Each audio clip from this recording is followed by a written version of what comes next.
সুপ্রিয় দর্শক, স্বাগত জানাচ্ছি আমাদের সমসাময়িক বিষয়ের আলাপের অনুষ্ঠান অন্তরালের আলাপে।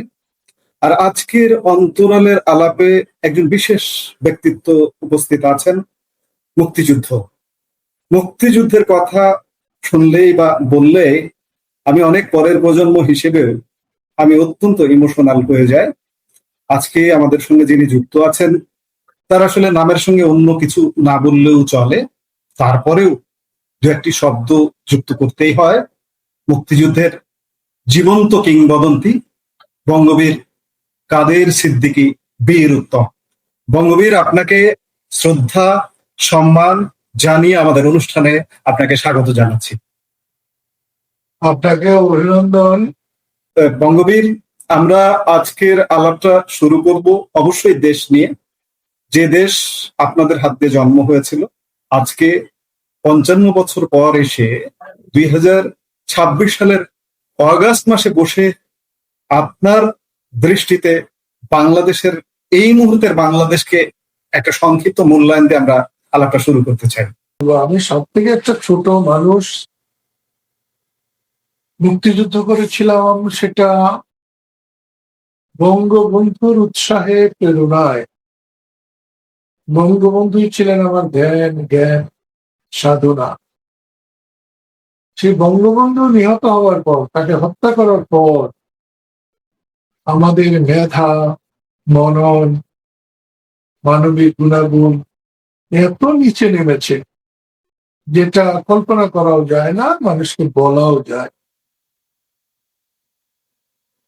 24 আগস্ট অবসম্ভাবী ছিল, কারণ একটা দেশে মানুষ সম্মানে বাঁচতে চায়। আমরা দেশকে স্বাধীন করেছি বলেই কাউকে বুকে পাড়া দিয়ে আমরা চলতে পারি না।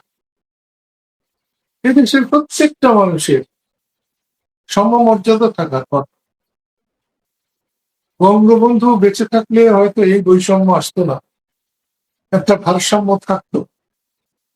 আমরা ভালো করে কথা বলি না, অন্যকে সম্মান করি না, অন্যের মর্যাদা রাখবার চিন্তাও করি না আমরা। এখন যারা 24-এ যারা হয়েছে, আমি তো মনে প্রাণে 24-কে সমর্থন করেছি, মনে প্রাণ। কারণ আমি 99 সালে কৃষক শ্রমিক জনতা লীগ গঠন করে শেখ হাসিনার কর্মকাণ্ডের বিরোধিতা করছি এখনো। কিন্তু ব্যক্তি পর্যায়ে শেখ হাসিনা যখন তার জীবন, সম্মান, সম্পদ, নিরাপত্তাহানি হবে, আমি তখন তার পক্ষে কথা বলব। যেমন ধরুন, তাকে একটা ফাঁসি দিয়ে রাখা হচ্ছে, আমি এটাকে সমর্থন করি। কিন্তু তাকে যদি আত্মহত্যা সমর্থনের সুযোগ দিয়ে যে কোনো শাস্তি দেওয়া হতো, আমি সেটাকে সম্মান জানাতাম। এখন দিনাজপুরে কে মারা গেছে, রংপুরে কে মারা গেছে, শেখ হাসিনা তাকে মেরেছেন, এটা হতে পারে। হ্যাঁ, তার দায়িত্ব, সেইভাবে মামলা হবে, বিচার হবে, কিন্তু তা হয়নি।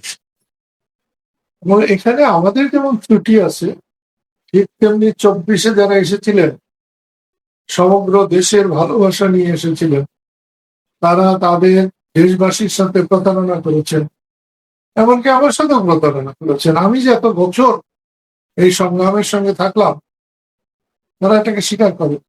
বিএনপির সংগ্রামকে স্বীকার করেনি, স্বীকার করছে তারাই কয়েকজন। কিন্তু পরবর্তী পর্যায়ে মানুষের আস্থা ধরে রাখতে পারেনি। এটা 71-এর সাথে তুলনা করেছে, 47 আর 24, এর সাথে আল্লাহ তালা দেখতে পারে।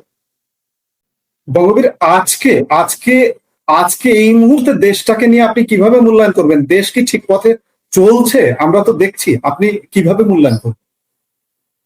একটা কথা, শেখ হাসিনার সময় কর্তৃত্বপরায়ণ সরকার ছিল। সরকার একবারও দেশের মানুষের দিকে তাকাবার চেষ্টা করত, যা ইচ্ছে হতো তাই করত। এই দেশের জন্য যাদের ভূমিকা আছে, অবদান আছে, তাদেরকে যথাযথ মর্যাদা দেওয়া হয় নাই। এই সব তার প্রেক্ষিতেই 24 এসেছে।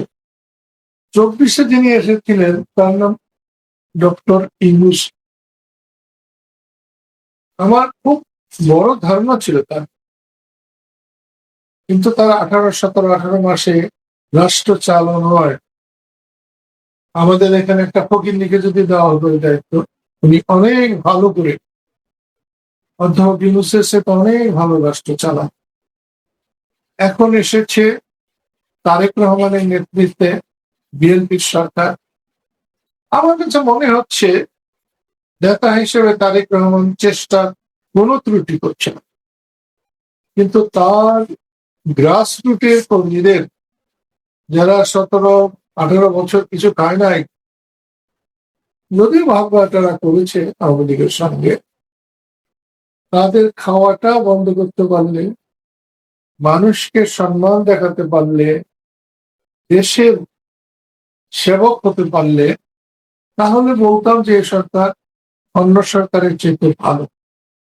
কিন্তু তবু আমি বলবো, অনির্বাচিত একটি অন্তর্বর্তীকালীন সরকারের চাইতে তারেক রহমানের নির্বাচিত সরকার হাজার গুণ ভালো।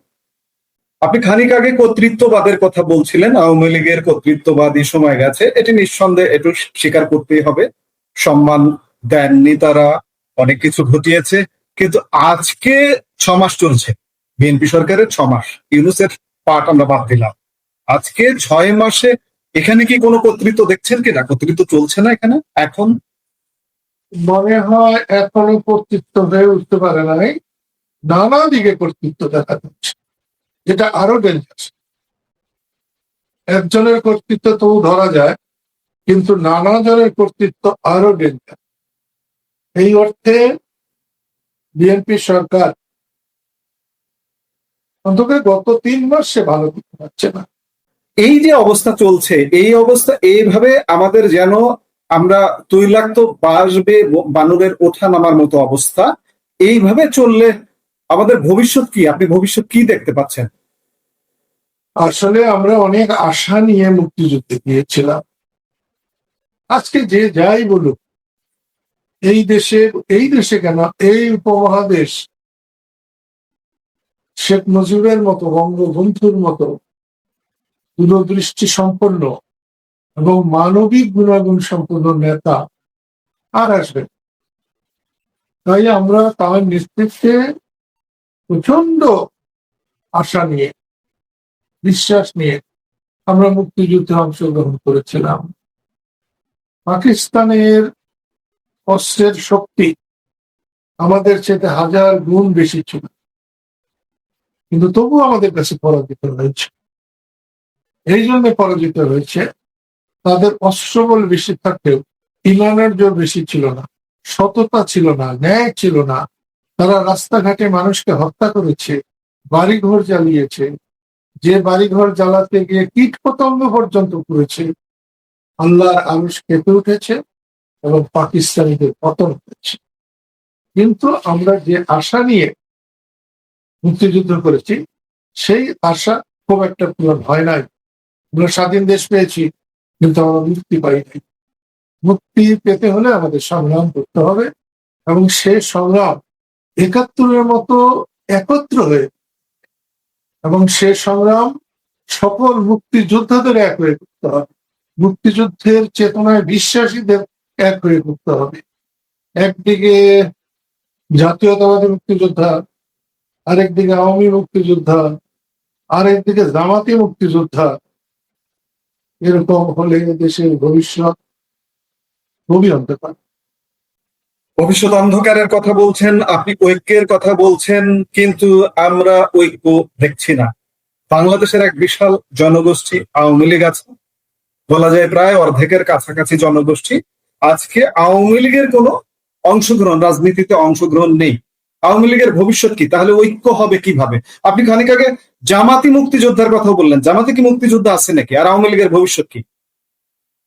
আসলে জামাতের যিনি আমির, তিনি তো সেদিন বলেছেন যিনি মুক্তিযোদ্ধা পরিবারের সন্তান, আমি তো বাইরের বেশি খবর রাখি না। আমি সাধারণ মানুষ, সাধারণভাবে চলতে চাই, আল্লাহ রসুলকে বিশ্বাস করে মা বাবাকে মেনে মেয়ে পর্যন্ত এসেছি। আমার কাছে জনগণ মা বাবার পরেই জনগণ, সব জনগণ। তার জন্য আমি আপনাকে বলছি যে কথা তো আমার না, এ কথা অনেক জামাতিদেরও। আমি তো অনেক জামাত চিনি যার বাবারা আমার সঙ্গে কাজ করেছে, তার ছেলেরা এখন জামাত হয়েছে আমার সঙ্গে কাজ করার জন্য, এবং অনেক বড় নেতাও হচ্ছে। তো সেই জন্য বলছি যে ঐক্যের দরকার, এবং আপনি দেখতে না পেলেও আমি দেখতে পাচ্ছি বাংলাদেশের মানুষের মধ্যে কিন্তু একটা ঐক্য হওয়া শুরু হয়েছে। আওয়ামী লীগ এক দল, বিএনপি আরেক দল। আওয়ামী লীগের মিটিং এ বিএনপি যাবে না, বিএনপির মিটিং এ আওয়ামী লীগ যাবে না, মিটিং এ যাবে না, কিন্তু জানাজায়ও যাবে না, একসাথে নামাজ পড়বে না।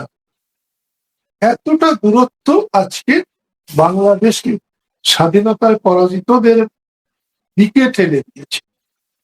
এবং আজকে জামাত ইসলাম ৭৭ না ৭৮ সিট পেয়েছে। আরেকটা ইলেকশন হোক না, নিরপেক্ষ ইলেকশন, ৮টা ১০টার বেশি সিট পাবে, তাও নাও বলতে পারে। আর এনসিপি জামাতকে নির্ভর করে তারা যেখানে গিয়েছে, তারা ভবিষ্যতে একটা সিট। আওয়ামী লীগের ভবিষ্যৎ কি? আওয়ামী লীগের ভবিষ্যৎ এখনো আমরা অংশগ্রহণ দেখতে পাচ্ছি না। একটা কথা আপনাকে বলি, আমি নিজের খারাপকেও খারাপ বলতে আমি শিখেছি, নিজের ভুলকে স্বীকার করতে শিখেছি। আমি ১৯৬৭ সালে টাঙ্গাইল নিলামার মোড়ে একটা রিক্সাওয়ালার ২ পা জড়িয়ে ধরে ক্ষমা চেয়েছিলাম, কারণ সে ৪ আনার জায়গায় ৬ আনা ভাড়া চাওয়ায় আমি তাকে স্যান্ডেল দিয়ে মেরেছিলাম। একটু পরে ১০ মিনিট পরে আমার মনে হয়েছিল এই রিক্সাওয়ালাকে মারাতে আমার ঠিক, এটা যদি ডিসির ছেলেকে মারতে পারতাম, এসপির ছেলেকে মারতে পারতাম, মন্ত্রীর ছেলেকে মারতে পারতাম, তাহলে। তাই আমি এই স্যান্ডেল দিয়ে বাড়ি দেওয়া ২ ঘন্টার মধ্যে তাকে খুঁজে পেয়েছিলাম। একেবারে টাঙ্গাইলে, মানে ঢাকার গুলিস্তান যেমন টাঙ্গাইলের নিরালার মোড়, ঠিক তেমনি সেখানে আমি ২ পা জড়িয়ে মাপ চেয়েছিলাম, এবং সে রিক্সাওয়ালা আমাকে মাপও করেছিল। সেই জন্য আমি যে কোনো অন্যায়, যে কোনো ভুল আমি স্বীকার করতে চাই, সহজেই স্বীকার করতে চাই। তো সেই জন্য আপনাকে বলবো, আওয়ামী লীগের ভবিষ্যৎ, আওয়ামী লীগ হলো মাটির থেকে উঠে আসা দল, তাকে যত বাধা দেওয়া হবে তত সে হ্যাঁ, নেতৃত্ব নিয়ে গোলমাল আছে। নেতৃত্ব সঠিকভাবে গেলে আরো তাড়াতাড়ি হবে। নেতৃত্ব ভুল করলে মানুষ হচ্ছে সবার উপরে। আজকাল দেখছি সবার আগে বাংলাদেশ। আমি জানি কোন টিভিতে একটা অনুষ্ঠান করতাম, সবার উপরে দেশ। আমার কাছে খুব ভালো লাগছে। আপনাকে তাই বলছি, আওয়ামী লীগের সম্ভাবনা আছে। আওয়ামী লীগের, সেটা শেখ হাসিনার নেতৃত্বের আওয়ামী লীগ, কথা আমি বলতে পারবো না, বলবো না। কিন্তু যে আওয়ামী লীগের জন্ম দিয়েছেন মাওলানা ভাসানী, যে আওয়ামী লীগের জন্ম দিয়েছেন শামসুল হক, যে আলো আওয়ামী লীগকে লালন পালন করেছেন বঙ্গবন্ধু শেখ মুজিবুর রহমান, নজরুল ইসলাম, তাজউদ্দিন আহমেদ, মনসুর আলীরা, সে আওয়ামী লীগকে কবর দেওয়া যাবে না। আওয়ামী লীগকে কবর দেওয়া যাবে না, কিন্তু আমরা গত ২ বছর, আপনি নেতৃত্বের কথা বলছেন শেখ হাসিনার নেতৃত্বে, গত ২ বছর দেখলাম যে আওয়ামী লীগকে শেখ হাসিনার নেতৃত্বের বাইরে নিয়ে যাওয়ার একটা চেষ্টা হলো, কিন্তু সেটি এখন পর্যন্ত সম্ভব হয়নি। শেখ হাসিনার নেতৃত্বের বাইরে আওয়ামী লীগ কি দাঁড়ানো সম্ভব? আপনি কি মনে করেন? আজ হয়নি, কাল যে হবে না, এ কথাটা ঠিক। অপেক্ষা করুন। শেখ হাসিনার নেতৃত্ব সবসময় থাকবে। শেখ হাসিনা আসলেই নেতা। শেখ হাসিনা মুক্তিযুদ্ধের পক্ষের আসলেই নেতা। বঙ্গবন্ধু যদি প্রধানমন্ত্রী না হতেন, তাহলে বঙ্গবন্ধুর নেতৃত্ব থাকতো না? থাকতো। এই যে আয়াতুল্লাহ খামেনিদের মতো বঙ্গবন্ধুর নেতৃত্ব তার চেয়ে অনেক বেশি। সেই জন্য শেখ হাসিনাকে বুঝতে হবে তা কি করা। তিনি সরকারে থাকতে কামাল হোসেনকে বাদ দিয়েছেন, কাদের সিদ্দিককে বাদ দিয়েছেন, সুবহান আহমদকে কি বলবো ডাইনে বামে উপদেষ্টা সরিয়ে দিয়েছেন। তাই দেশটাই হোক আর এই হোক, ঠিক অ্যাক্টিভ থাকার মতো, সম্মান নিয়ে থাকার মতো অবস্থায় তোফায়েল আহমদ ছিলেন না। আমি নিজে দেখেছি একটা আওয়ামী লীগের সম্মেলনে লেলিন, যিনি বঙ্গবন্ধুর, যেদিন বঙ্গবন্ধু করা হয়েছিল তার লিফলেট বঙ্গবন্ধু ঘোষণা দিন 10 পরে পল্টন ময়দানে বলেছিলেন, এই তোফায়েল আহমেদ, তবে বঙ্গবন্ধু না চঙ্গবন্ধু, এই যে তারে টুকরো টুকরো করলাম বলে লিফলেট গুলো ছিঁড়ে ফেলেছিল। তিনি ছিলেন মঞ্চে, তোফায়েল সাহেব ছিলেন কিন্তু সামনে দর্শকদের সারিতে। খুব একটা মর্যাদা পায়নি তারা। আমির হোসেন আবু আজকে জেল কাটছে, খুব একটা মর্যাদা উনি পান না। কার কথা বলবো? আব্দুল জলিলের মতো পরিশ্রমী মানুষ আমি আওয়ামী লীগের সেক্রেটারি হিসেবে কাউকে দেখি, কাউকে কোনো মূল্য দেওয়া। এখন যদি আমার বোন মনে করেন যে সবাইকে নিয়ে তার চলা উচিত, তিনি সবার একজন সেবক, তার অনেক কিছু গায়ের জোরে তেমন কিছু হবে না। মানুষকে জয় করতে হবে, জোর দিয়ে মানুষকে জয় করা যায় না, ভালোবাসা দিয়ে জয় করতে, বিনয় দিয়ে জয় করতে হবে। আমি 2-4টা কথা বলেছি, আমার সহ্য হয় নাই বলে বলেছি। আমি বলেছি মতিয়া চৌধুরী যে বঙ্গবন্ধুর পিঠের চামড়া দিয়ে ডুবডুবি বাঁচিয়েছে, তাকে না নিলে কি হতো না? যে হাসানুল হক বলেছিল বঙ্গবন্ধু তোমাদের আমার জুতার ফিতা, তাকে না নিলে হতো না? হতো। কেন নিলেন? শাহজাহান খান 280টার উপরে মামলার চার্জশিট ছিল, খুনি মামলার, ওই 283টা, এই 83টার মধ্যেই মুক্তিযোদ্ধা আর আওয়ামী লীগ, এছাড়া কেউ ছিল। এগুলো একটু বিবেচনা করে চললে তাহলে উনি এরকম হতো না। উনি মানুষের কথা শুনতে চান। এখন এটাও নাকি বলা যাবে না, এটা বললে উনি যদি এটা বুঝতে পারেন তাহলে ওনার জন্যই কল্যাণ হবে, দেশের জন্য কল্যাণ। একটা বড় মানুষ কোনো দোষ করলে, বড় মানুষ কোনো ভুল করলে লাখো মানুষের ক্ষতি হয়, আর ছোট মানুষ কোনো ভুল করলে তার ক্ষতি, দেশের ক্ষতি হয় না, অন্য মানুষের ক্ষতি হয়। আপনাকে একটা কথা বলি, আপনি যখন আমাকে ধরেছেন, 1972 সাল 5ই জানুয়ারি, স্বাধীনতার 20 দিন বা 21 দিন, যখন কাদের সিদ্দিকীর চারপাশে 200-300 বন্দুক থাকতো, অটোমেটিক বন্দুক, একটা মশা বসারও সম্ভাবনা খুব কম ছিল। তো সেই সময় কি কারণে আমার বড় ভাই এমন করে রাগ করে এমন গালাগালি করেছিলেন, যা একটা রাস্তাঘাটের মরা কুকুরকেও কেউ ওরকম গালাগালি করেন।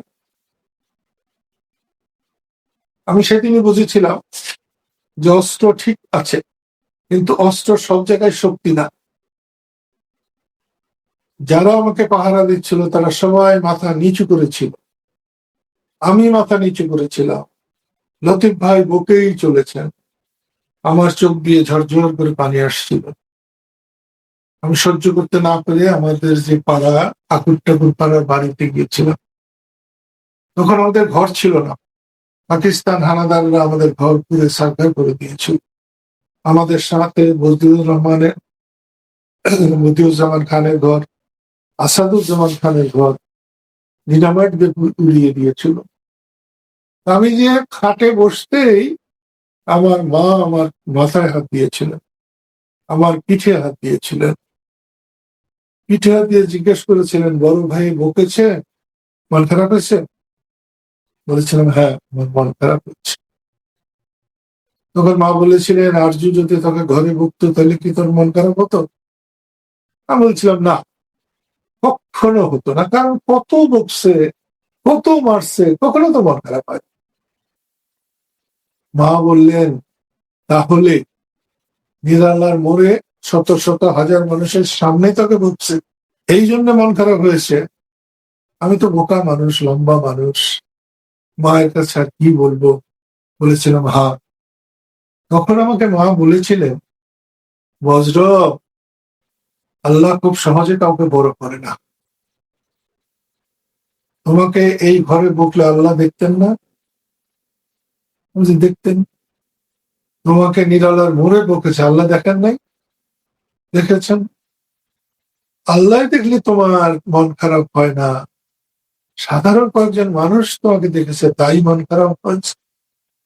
একটু ভেবে চলো, সেই যে আমার মধ্যে থেকে গ্লানি চলে গিয়েছিল, আজকে কত লোক কত সমালোচনা করে, কত গালাগালি করে। মা সেদিনের সেই 72 সালের 5ই জানুয়ারির কথা আমাকে সকল জঞ্জাল থেকে, আবর্জনা থেকে আল্লাহ আমাকে মুক্তি দিয়েছে।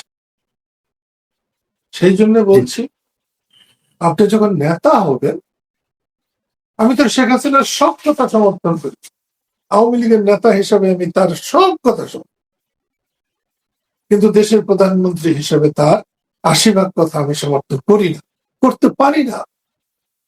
তিনি যখন প্রধানমন্ত্রী তখন সকলের প্রধান, আমার প্রধানমন্ত্রী, বিএনপির প্রধান, দেশে যদি জামাত থাকে জামাতেরও তিনি প্রধানমন্ত্রী। এইটুকুই হচ্ছে আমার সঙ্গে আমার বোনের একটু পার্থক্য। মানুষ হিসাবে উনি খারাপ না। আমার বড় বোন মারা গিয়েছিল, উনি আমার থেকে যদিও 4 মাসের ছোট, কিন্তু আমি তাকে মায়ের মতোই দেখি, বড় বোনের মতোই দেখি। এবং একটা প্রকৃত বোন, শুধু বোন বলবো কেন, মা তার সন্তানের জন্য যা করতে পারে শেখ হাসিনা আমার জন্য তা করছে। খাওয়া দাওয়া, দেখাশোনা, যত্ন নেওয়া, এটা উনি করেছে। আজকে আপনার এই কথা থেকে একটি কথা বেরিয়ে এলো যে আপনারা যারা ছিলেন, বহু মানুষের, আমাদের দর্শকদেরও প্রশ্ন, যে বঙ্গবীরের মতো মানুষ আজকে আওয়ামী লীগের বাইরে কেন? তোফায়েল আহমেদ আওয়ামী লীগ কেন অসম্মানিত হন? আমির হোসেন আমু কেন আওয়ামী লীগে অসম্মানিত হন? এই সম্মানহানির কারণেই আপনারা বেরিয়ে গেছেন আওয়ামী লীগ থেকে। আজকে যে আওয়ামী লীগের এই মুহূর্তে বলা যায় যে কঠিন একটা ক্রান্তিকাল, আপনি কি হৃদয়ের রক্তক্ষরণ অনুভব করেন না? যে আওয়ামী লীগের নেতৃত্বে মুক্তিযুদ্ধ করেছেন, যে আওয়ামী লীগের রাজনীতি দীর্ঘদিন করেছেন, হৃদয়ের রক্তক্ষরণ হয় না? যারা এতদিন ক্ষমতা ভোগ করেছে তাদের চেয়ে আমাদের রক্তক্ষরণ অনেক বেশি হয়। আমি আগেই আপনাকে বলেছি যে আমি আওয়ামী লীগের হুজুর মাওলানা ভাসানীর আওয়ামী লীগ, শামসুল হকের আওয়ামী লীগ, বঙ্গবন্ধুর আওয়ামী লীগ আমরা ছিলাম, আছি। একটা জিনিস জানবেন, এই দেশের মানুষ, এই অঙ্গভঙ্গ কলিঙ্গের দেশের মানুষ, যুবকেরা যৌবনকালে সব প্রেম করে, মেয়ে ছেলে সবাই প্রেম। আমি একমাত্র অভাগা অথবা ভাগ্যবান যে আমার মধ্যে নারী প্রেম হয়নি। আমার মধ্যে প্রেম হয়েছিল বঙ্গবন্ধুর সঙ্গে। বঙ্গবন্ধুকে চিনে আমি দেশকে চিনেছিলাম, দেশ মাতৃকাকে চিনেছি। আজকে আমার কাছে মা আর মাটি কোনো পার্থক্য নেই। সেই জন্য বলছি, আশাহত হবেন না, আশাহত হবেন না। মানুষ এই দুঃখ যখন আসে তার সাথে সাথে সুখ আসতে থাকে। অন্ধকার যত গভীর হয় আলোর দেখা তত তাড়াতাড়ি পাওয়া যায়। আপনি বঙ্গবন্ধুর পুত্রতুল্য, আপনি শেখ হাসিনাকে বোন বলছেন, বোন বলে সম্বোধন করছেন। আপনি মাতৃচরিত্র তার মধ্যে দেখছেন। সেই বঙ্গবন্ধুর আওয়ামী লীগ, শেখ হাসিনার আওয়ামী লীগ, বাংলাদেশের মাটির আওয়ামী লীগ যদি আপনাকে আবারও সসম্মানে আওয়ামী লীগে বলে, যে আওয়ামী লীগ যদি সময়ের প্রয়োজনে বলে যে সসম্মানে বঙ্গবীর আপনি আসুন, তাহলে কি আবারও আওয়ামী লীগে আমরা দেখতে পাবো বঙ্গবীর? আমি আপনাকে একটা কথা বলি, আপনার নাম সাজ্জাদ কাদির, আপনার বাড়ি, আমাকে কোনো সম্মান দিতে হবে, কোনো সম্মান দিতে হবে না। আমাকে সামান্য সুযোগ দিতে হবে, সেগুলো পাওয়া যায় না। চাটুকারের কারণে নানান কিছু হয়। আমরা তো কান কথা শুনি নাই, আমাদের কান নাইও ওই ব্যাপারে, আমরা কাউকে কান কথা বলিও নাই। আমরা রাজনীতি করেছি 100 টাকা দিয়ে, কোনো পদ নেই নাই, আবার 1000 টাকায় কাউকে পদ দিয়েও নাই এ পর্যন্ত।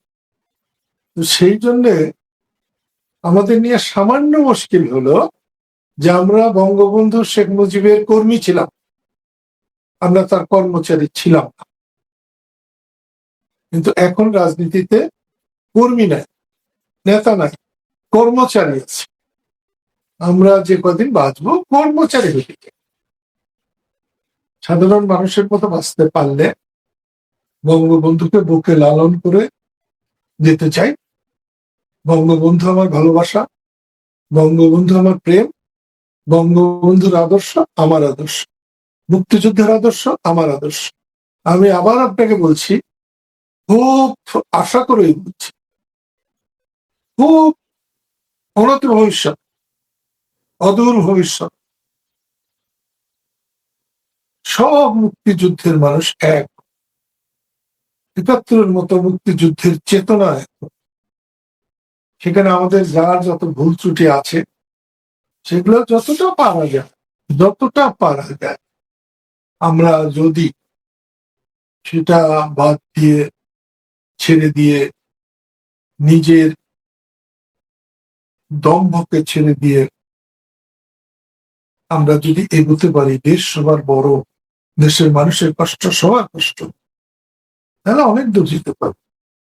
আমি জিয়াউর রহমানকে পাকিস্তানের দালাল বলবো, জিয়াউর রহমানের অনুসারীরা বঙ্গবন্ধুকে মাথায় তুলবে, এটা সত্য না। জিয়াউর রহমান কখনো পাকিস্তানের দালাল ছিল?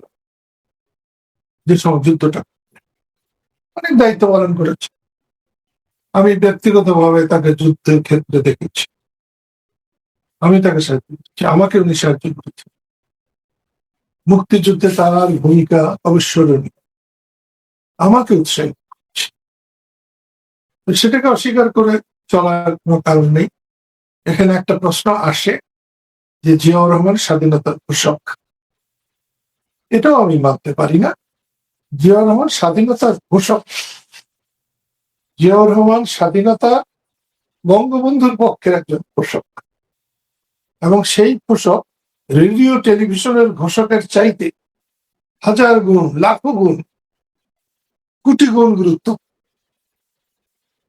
On behalf of our great national leader Bangabandhu Sheikh Mujibur Rahman, একথা তিনি নিজ কণ্ঠে বলে যখন ঘোষণা দিয়েছেন, বঙ্গবন্ধু ধরিয়ে দিয়েছেন, এই ঘোষণা শাশ্বত, এই ঘোষণা যতদিন বাংলাদেশ থাকবে ততদিনই থাকবে, এবং এই ঘোষণার জন্য যে সম্মান, সেটাও জিও। বঙ্গবন্ধু স্বাধীনতার ঘোষক, তাহলে যদি উনি স্বাধীনতার ঘোষক হতেন, তাহলে on behalf of our great national leader Bangabandhu Sheikh Mujibur Rahman বলা হতো না। আর জিয়াউর রহমান যখন বলেছিলেন, I do hereby declare independence of Bangladesh, I Ziaur Rahman do hereby declare independence of Bangladesh, ওটা যদি আই শেখ মুজিবুর রহমান হতো, তাহলে মোকাবেলা খুব সহজে মেনে নিতাম। যেটা যেভাবে হয়েছে হওয়ার জন্যই হয়েছে। যারা বলেন বঙ্গবন্ধু ছিলেন না যুদ্ধে, যুদ্ধে ছিলেন না বলেই আমরা যোদ্ধা ছিলাম, আমাদের শক্তি ছিল। বঙ্গবন্ধুকে অনুসরণ করেই আমরা মুক্তিযুদ্ধ করেছি, জিয়াউর রহমানও করেছি। যদি আমরা এটাকে মেনে নিতে পারতাম, এবং মেনে নেই, যাদের সুবিধা এর থেকে দূরে রাখা, দ্বন্দ্ব সৃষ্টি করা, তাদেরকে যদি আমরা পরাজিত করতে পারতাম, তাহলে বাংলাদেশ এখনই সোনার দেশ। বাংলাদেশের মানুষের খুব বেশি কিছু চাই না, কিন্তু তাদেরকে যে রাস্তাঘাটে অপমান করা হয়, এতদিন যারা ছিলেন তারা এক মার্কায় করেছেন, এখন যারা আছেন তারা আরেক মার্কায় করার চেষ্টা করছে। মনে হয় তারেক জিয়া চেষ্টা করছে, আমি জানি না কতটা, কিন্তু তিনি যদি এটা সাকসেস হন, তার তৃণমূল পর্যায়ের লোককে যদি তিনি মানুষের সাথে ভালো ব্যবহার করার কথা বলতে পারেন, করাতে পারেন, তাহলে তিনি প্রাতঃস্মরণীয় একজন নেতা। আমি মুক্তিযুদ্ধ করেছিলাম, যে সময় তারেক রহমানকে আমি কোলে নিয়েছি, কোকোকে আমি কোলে নিয়েছি, কারণ জিয়াউর রহমানের বাড়িতে আমার অবাধ যাতায়াত ছিল। সেই তারেক রহমান আজকে দেশের প্রধানমন্ত্রী। আমি বলতে পারবো না যে আমি আজকে তারেক রহমানের চাইতে বড় নেতা। তার দল আছে, পরিশ্রম করেছে, তার দল ক্ষমতায় গেছে, এটাকে মেনে নিতে। আমাদের দেশে এই মেনে নেওয়ার স্বভাবটা খুব কম। আপনি সরাসরি হয়তো উত্তর দেবেন না, আপনি নানা ইঙ্গিতে বলছেন যে আমরা সবাই আবার খুব শীঘ্রই এমন একটা সময় আসবে যে আমরা ঐক্যবদ্ধ হব।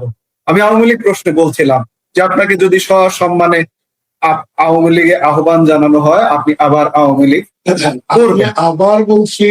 আবারও বলছি আপনাকে, আমি ঘুরিয়ে পেঁচিয়ে কথা বলা আমি পছন্দ করি না, পারিও। আমরা বঙ্গবন্ধুর সৈনিক, এখানে কোনো ভেজাল নেই। বঙ্গবন্ধু আমার প্রাণ। যে অসুবিধাগুলো আছে সেটা তাড়াতাড়ি দূর হলে একটা, না হলে আরেকটা। আমি একটা দল করেছি, তার নাম কৃষক শ্রমিক জনতা লীগ। আমার একটাই মাত্র ছেলে, তার নাম দ্বীপ। আমার কৃষক শ্রমিক জনতা লীগ আমার কাছে একটা সন্তানের। আমি চট করেই তাকে গলা টিপে কোথাও চলে যাব, এটা আমার দ্বারা সম্ভব না। আগে আমার সন্তানের কি হবে সেইটা দেখার দরকার আগে। আমি বঙ্গবন্ধুর ছিলাম, বঙ্গবন্ধুর আছি, মুক্তিযুদ্ধের ছিলাম, মুক্তিযুদ্ধেরই আছি। হ্যাঁ, আমার কিছু দোষ আছে যে আমি অন্যকে অপমান করা পছন্দ করি। আমি অন্য দলের লোকজনদের সাথেও মোটামুটি চলাফেরা। কদিন আগে আমি হোম মিনিস্টারের কাছে গিয়েছিলাম, ঘরে ঢুকতে ঢুকতে বললেন, কাদের ভাই, আপনারা বলছিলেন তারেক রহমানের সাথে আপনি ভেস্তেও যাবেন না। দেখেন, আমি হালকা কথা বলা পছন্দ করি। আমি বলেছিলাম জামাতের সঙ্গে আমি ভেস্তেও যাব। তারেক তখন অতটা হয় নাই যে তারেককে নিয়ে কথা বলতে হবে। আপনি ওটা শুনলেন তারেকের সাথে ভেস্তেও যাব না। এই জামাত ইসলাম লাল দিঘি ময়দানে নিজামি যখন খালেদা জিয়া প্রধানমন্ত্রী থাকতে তার চুলের মুঠি ধরে টেনে নামাতে চেয়েছিলেন, আমি টাঙ্গাইলে প্রায় লাখ লোক নিয়ে তার প্রতিবাদ করেছিলাম যে একজন মুক্তিযোদ্ধার স্ত্রীকে, একজন বয়স্ক মহিলাকে চুলে ধরে টেনে নামানো যায় না। তো এরকম চলে। আপনি, আবার বলছি, হতাশ হবেন না। আল্লাহ সব দেখেন, আল্লাহ সব জানেন, তার সন্তুষ্টি ছাড়া কিছুই হয়। এবং তার সন্তুষ্টিতেই বলছি, আওয়ামী লীগকে কবর দেওয়া যাবে না। যারা এটা করছে তারা ভুল করছে। আমি সেদিন বঙ্গবন্ধুর জন্য দোয়া খায়ের করেছি, মিলাদ করেছি। আমার টাঙ্গাইলে আপনি সম্প্রতি করতে যায়নি। আপনি সম্প্রতি বঙ্গবন্ধুর সমাধিতেও গিয়েছিলেন, বেশ ছবি ভাইরাল হয়েছে, তাই কি? না, আমি যাব। ছবি তখন নানা ভাবে দেয়, আমি যাব। ও পুরনো ছবি, তাহলে ওগুলো পুরনো ছবি। পুরনো ছবি। আমার কাছে খুব খারাপ লেগেছে, আমার টাঙ্গাইলের বাসায় মিলাদ পড়তে দেওয়া হয় নাই, সফিপুরে মিলাদ পড়তে দেওয়া হয় নাই, আরো কয়েক জায়গায় মিলাদ পড়তে দেওয়া হয় নাই। আমি কর্তৃপক্ষকে জিজ্ঞেস করছিলাম যে এটা কি আপনাদের উপরে থেকে নির্দেশ আসছে কিনা। তারা সাথে সাথে বলছে না, না, এখানে রাজনৈতিক কিছু লোকের এই এগুলা হয়েছে এবং এগুলার জন্য জবাব দিতে হবে জনগণ। আপনি এই সরকারের, সবাই বলছে যে দেশ চলছে না, আসলে খুব একটা সমালোচনা করছেন না আমাদের এতক্ষণের আলাপে। আজকে পারিবারিক ভাবে আপনি না, নিজেও আমি কিন্তু আমি কি ক্ষতিগ্রস্ত। আমি কি আপনাকে বলেছি যে সরকার খুব ভালো চলছে তা বলি? না, এটা এটা করছেন অন্যেরা না। হ্যাঁ, অন্যেরা যেভাবে বলে আমি সেভাবে বলতে পারি না, বলতে চাইও না, কারণ সেটা হলে আমার বিবেকের বাইরে যায়। আপনি নিজে ক্ষতিগ্রস্ত। আমাদের আরেকজন শ্রদ্ধেয় বীর মুক্তিযোদ্ধা, আপনার বড় ভাই লতিফ সিদ্দিকী, জানি না আইন আদালত বুঝবে, আমাদের সাদা চোখে মনে হয় যে মিথ্যা হয়রানিমূলক মামলায় তিনি এখন জেলবন্দী। এই বয়সে, জীবনের একদম শেষ প্রান্তে, এই বয়সে আইন আদালত বিচার ব্যবস্থা নিয়ে আপনি কি বলবেন? আসলে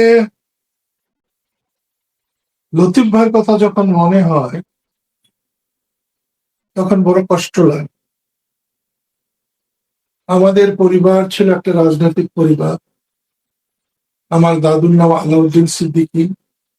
মহাত্মা গান্ধীর সঙ্গে তিনি রাজনীতি করেছেন। অটল বিহারী বাজপেয়ীর ড্রয়িং রুমে আমি দাদুর ছবি দেখেছি। ওর আগে আমি দাদুর চেহারা দেখি নাই কোনোভাবে। তারপরে উনি অসময়ে মারা যাওয়ায় আমরা ভালো ছিলাম। 58, 57, 58 থেকে লতিফ ভাই রাজনীতিতে আসায় আমরা আবার রুখে দাঁড়াই, ঘুরে দাঁড়াই। লতিফ ভাই ছিলেন ভীষণ সাহসী, আমি ছিলাম ভীষণ ভীরু। আমার নাক ঘামতো, কান ঘামতো, মিটিং এর ভিতরে থেকেও আমার নাক কান ঘামতো। সেই মানুষ লতিফ সিদ্দিকীকে দেখে আমি রাজনীতিতে এসেছিলাম। তাকে দেখে আমি বঙ্গবন্ধুকে পেয়েছিলাম। বঙ্গবন্ধুকে পেয়ে আমি দেশকে পেয়েছি। সেই জন্য তার 87-88 বছর বয়সে মিথ্যা মামলায় তাকে দেশে জেলে নেওয়ায় আমি খুবই মর্মাহত, আমার খারাপ লাগছে। জেল থাকা আমাদের কাছে বড় কথা নয়। লতিফকে যখন কোর্ট থেকে নিয়ে যায় আমি পাশে দাঁড়ানো ছিলাম। তার হাতে যখন হ্যান্ডকাপ পরানো হলো তখন সাংবাদিকরা জিজ্ঞেস করছিল এরকম একজন প্রবীণ মানুষকে হ্যান্ডকাপ। আমি বলছি কি বলবো আপনাকে, হ্যান্ডকাপ তো আমাদের কাছে নববধূর দুহাতের চুরি, আমরা ওটাই বিশ্বাস করি।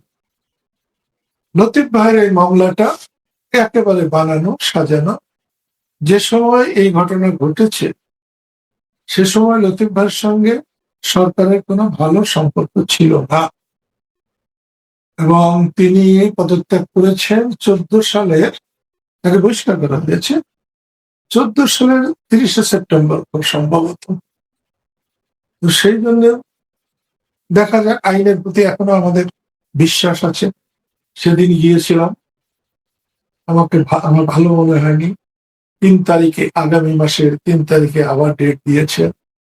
ও পর্যন্ত কাগজপত্রে তার নামে অভিযোগ কি সেই কাগজপত্র দেওয়া হয় নাই। মনে হয় কাল অথবা আজ কাগজপত্র দিয়েছে। আপনি দোয়া করবেন, দোয়া করবেন। জেলে যদি মৃত্যু হয় হবে, আর যদি মানুষের দোয়ায় আমরা মানুষের কাছে থাকতে পারি সেটা একটা। হঠাৎ করে আমাদের এই শ্রদ্ধেয় মানুষটাকে অ্যারেস্ট করা হলো কেন? আওয়ামী লীগ আপনাদেরকে নিয়ে সংগঠিত হতে পারে এমন কোনো ভয় কি বর্তমান যারা শাসনে আছে, ক্ষমতায় আছে, এমন কোনো ভয় কি কাজ করেছে এমনটা?